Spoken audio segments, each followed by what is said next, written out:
Benoît Hartmann, vous êtes porte-parole de France Nature Environnement. David Cormand, secrétaire national Europe Écologie Les Verts, qui était tout à l'heure notre invité, nous disait c'est déjà un premier pas, c'est déjà au moins une reconnaissance du danger, même si c'est insuffisant. Est-ce que vous partagez sa position ? Non, honnêtement, ça change pas grand-chose. Actuellement, il y a déjà à peu près une bande de 5 mètres qu'on appelle la bande de retournement où les tracteurs peuvent se retourner. Et donc, si on disait demain on fixe une limite à 5 mètres, ça changerait pas grand-chose. Donc oui, c'est la reconnaissance du fait que c'est toxique et que donc il vaut mieux éviter d'exposer les populations. Mais en mettant une limite à 5 à 10 mètres, on ne protège pas les populations. C'est pas vrai. De l'ordre de la symbolique, justement, c'est plus symbolique qu'autre chose ou c'est vraiment très inquiétant concrètement, Benoît Hartmann? Non, c'est vraiment inquiétant. Vous savez, c'est exactement la demande du syndicat majoritaire agricole. Le syndicat majoritaire agricole dit 5 à 10 mètres, ok, on peut. Et en plus, ils ont la malhonnêteté intellectuelle de dire 5 à 10 mètres sur lesquels on ne pourra pas cultiver. Ce n'est pas vrai. On sait cultiver sans pesticides. Heureusement qu'il y a beaucoup d'agriculteurs en France qui cultivent sans pesticides. Simplement, quand l'État dit on va mettre une limite de 5 à 10 mètres, il met exactement en application la recommandation de Madame Lambert. C'est-à-dire la recommandation d'un syndicat qui défend des intérêts privés qui, à notre avis, sont contraires à l'intérêt public, c'est-à-dire l'intérêt de la protection des citoyens. Je précise que je m'exprime en mon nom propre, je suis géographe et je ne suis plus porte-parole de France Nature Environnement.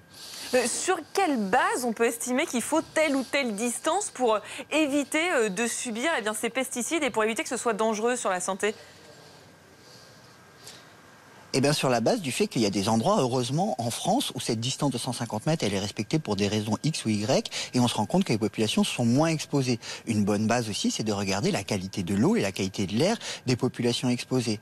D'autre part, on sait observer la dispersion d'un nuage de particules de traitement, par exemple, en fonction du vent, et on sait qu'à 5 mètres, avec une très petite brise, eh bien, on a une partie de ces particules qui vont se déposer, d'autant plus quand on a parfois des traitements aériens.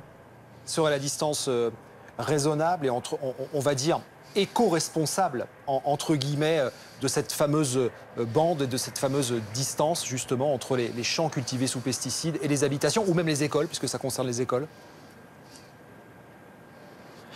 100 mètres, c'est une bonne base pour réfléchir. Mais par ailleurs, il va falloir réfléchir un tout petit peu plus loin. S'il y a tous les insectes de France qui disparaissent, c'est un certain nombre d'oiseaux aussi qui disparaissent et c'est une partie de l'agriculture qui va disparaître. Donc il va falloir réfléchir plus loin que protéger juste la population au plus près, même s'il faut le faire. Il va falloir protéger la France de la disparition des insectes et de la disparition de la biodiversité. On sait malheureusement que c'est bien les traitements phytosanitaires de plus en plus efficaces qui font disparaître cette biodiversité. C'est un danger qui pèse sur l'ensemble des Français, pas seulement les riverains des champs. Donc il va falloir réfléchir au-delà de protéger cette bande de 100 mètres où effectivement ne traitons plus et faisons une autre forme d'agriculture ou mettons des haies, qu'importe.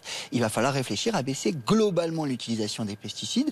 Et c'est pas seulement en faisant du bio, c'est aussi la haute valeur environnementale qui est une autre manière de baisser les pesticides. En tout cas, il en existe bien des façons et il va falloir y passer pour l'intérêt général. Il n'est pas normal que l'État se fasse le représentant d'intérêts privés et ne défende pas essentiellement l'intérêt du plus grand nombre, c'est-à-dire des citoyens français qui ont besoin d'avoir une bonne santé et une biodiversité en bon état.